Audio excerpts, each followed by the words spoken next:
Nah, ini salah satu usulannya, yaitu dalam apa yang namanya activity based analysis. Kalau trip based analysis kita bertumpu pada trip, tapi activity based analysis kita bertumpu pada apa sih tujuan kita melakukan trip. Trip ini bisa didefinisikan sebagai intermediate activity. Jadi intermediate activity yang bisa mengantarkan kita dari suatu tempat ke tempat lain, karena kita memerlukan untuk melakukan aktivitas di tempat lain. Nah, jadi kalau kita berdasarkan kita mengacu pada activity based analysis, kita menggunakan activity based analysis, maka yang namanya eh, eh, tidak semua orang memang bisa untuk dialihkan ke kendaraan umum, karena ada orang-orang yang harus mencapai harus doing more than there is many people who needs to achieve more than one destinations. Jadi orang yang memang membutuhkan untuk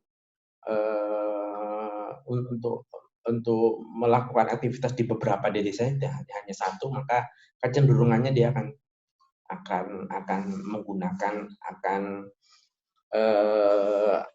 tetap menggunakan kendaraan pribadi. Apalagi dengan struktur kota yang cenderung not compact atau tersebar, maka sulit sekali tipe kota yang tersebar kayak di kota-kota di Indonesia itu bisa dilayani oleh angkutan umum. Oleh karena itu banyak sekali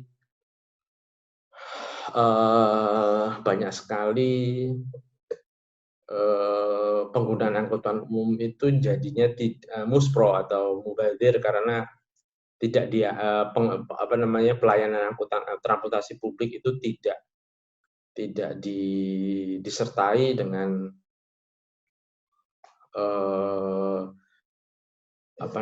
perubahan struktur kota yang dari tadi tersebar menjadi compact. Nah, ini apabila kita kita plot activity based analysis dalam time space prism cube, atau kita buat 3 dimensi mapping. 3 dimensi mapping, XY-nya ini adalah suatu area atau area di mana menunjukkan lokasi, dan Z-nya, Z-axis-nya ini adalah waktu. Makanya disebut time and space. Ini dua dimensi yang berbeda, time and space.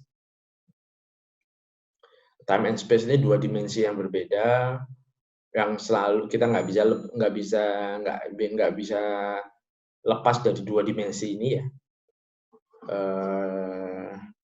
Kita tidak bisa lepas dari 2 dimensi ini, dan 2 dimensi semua aktivitas kita sangat bergantung dari how do we enough time or how do we have opportunities offered by the space.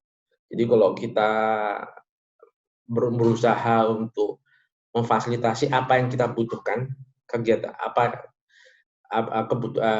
berusaha memfasilitasi kebutuhan manusia, maka mungkin kita tidak perlu untuk melakukan perjalanan dengan jarak yang jauh, atau fasilitas yang dibutuhkan manusia itu bisa tersedia di sekitar rumah kita atau dekat dengan lokasi kita, maka kita tidak perlu untuk melakukan kegiatan, kita tidak perlu melakukan perjalanan dengan jarak yang jauh.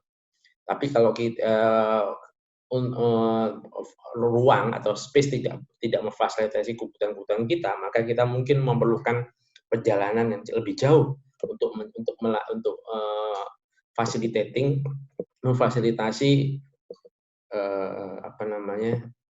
kebutuhan kita. Itulah makanya kalau kita tidak memahami kebutuhan manusia dan kita tidak berusaha melayani kebutuhan manusia dengan jarak yang affordable atau dekat dengan lokasi manusianya, maka kebutuhan untuk menggunakan kendaraan pribadi sulit untuk ditolak. Dan yang namanya angkutan umum itu tetap akhirnya akan menjadi secondary option atau alternative options bagi orang-orang yang tidak mempunyai akses ke kendaraan pribadi, baru dia akan menggunakan. Tapi kalau dia punya options, dia akan menggunakan kendaraan pribadi karena keterbatasan dia karena terlalu banyaknya keterbatasan yang disediakan oleh ruang dalam memenuhi kebutuhan manusia. Ini juga fakta bahwa day-to-day effect ini sulit untuk kita hindari karena orang itu mempunyai kebutuhan yang berbeda tiap hari. Tidak semua harus pergi ke kantor. Kalau weekday mungkin mereka perlu ke kantor, tapi kalau weekends mungkin mereka tidak perlu ke kantor. Dalam setiap weekdays mungkin mereka tidak perlu pergi ke kantor. Kadang-kadang ada suatu kondisi dia punya option untuk melakukan flexible working hours, dia bisa kerja di rumah, atau dia mempunyai destinasi yang berbeda. Kantornya tidak lebih dari satu hari. Hari pertama dia pergi ke kantor A, hari kedua dia ke kantor ke B, yang hari ketiga dia ke kantor C. Jadi sangat fleksibel, sehingga kalau kita bertumpu pada analisis trip analisis di mana menggunakan one day representative as a representative data, maka itu sudah tidak relevan lagi untuk dilakukan. Minimal kita mempunyai observasi lebih dari satu hari. Ini contoh di mana ada dua orang, satu adalah orang laki-laki yang tidak bekerja dan perempuan yang bekerja. Terlihat ini apa nih? Laki-laki yang tidak bekerja ini dia tidak melakukan aktivitas bekerja di hari-hari tertentu. Dia mungkin punya part-timer job di beberapa hari, tapi most of the time dia tidak melakukan aktivitas bekerja, tapi dia mungkin melakukan aktivitas lain seperti sekolah. Dia mungkin masuk ke vocational school atau sekolah-sekolah kejuruan, atau dia melakukan daily shopping. Tapi kalau bagi perempuan yang bekerja, dia akan melakukan aktivitas bekerja dan hanya mungkin off untuk bekerja di akhir minggu atau weekend day. Sedangkan dia tidak punya waktu cukup untuk melakukan daily shopping, dan dia juga tidak mungkin, dan dia hanya melakukan kegiatan-kegiatan yang sifatnya study atau aktivitas belajar itu di waktu-waktu weekends atau hanya di beberapa waktu di weekdays. Ini juga salah satu yang disebut namanya the effect of the social network. Bagaimana efek dari keluarga kita, efek dari household member, atau efek dari social network yang akan mempengaruhi aktivitas kita. Jadi kalau misalnya kita punya lebih dari satu anak dan istri kita bekerja, daily activity kita itu akan sangat dipengaruhi oleh bagaimana sih aktivitas dari anak-anak kita dan aktivitas dari istri kita. Mungkin kita harus bergantung kepada kendaraan pribadi karena kita harus mengantar istri kita ke kantor atau mengantar anak-anak kita ke sekolah. Dan waktu untuk stay di rumah mungkin akan sangat dipengaruhi oleh bagaimana waktu anak-anak kita ada di rumah atau waktu keluarga istri kita ada di rumah. Jadi kalau di rumah nggak ada siapa-siapa, mungkin kita tidak perlu untuk datang ke rumah pada waktu tertentu.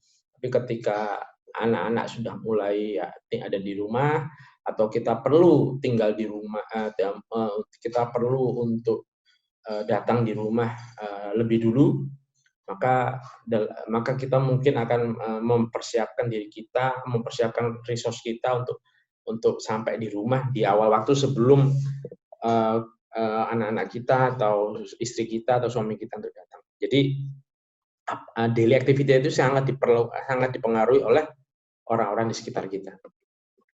Ini juga bahwa geographical effect itu sulit untuk dihindari.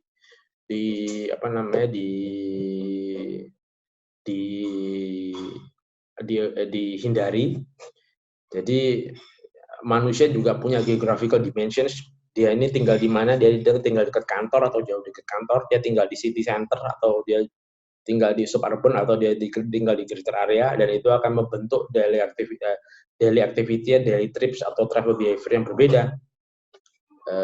Kalau orang yang tinggalnya cenderung di dekat kantor, mungkin scope disebut activity space dia, scope dia untuk berpergian mungkin hanya di sekitar kantor atau di sekitar rumah dan kantor yang mungkin nggak terlalu besar. Tapi kayak seperti saya yang tinggalnya 50 km dari kantor saya, maka scope saya untuk traveling itu jauh lebih panjang, tapi berbentuk seperti seperti garis.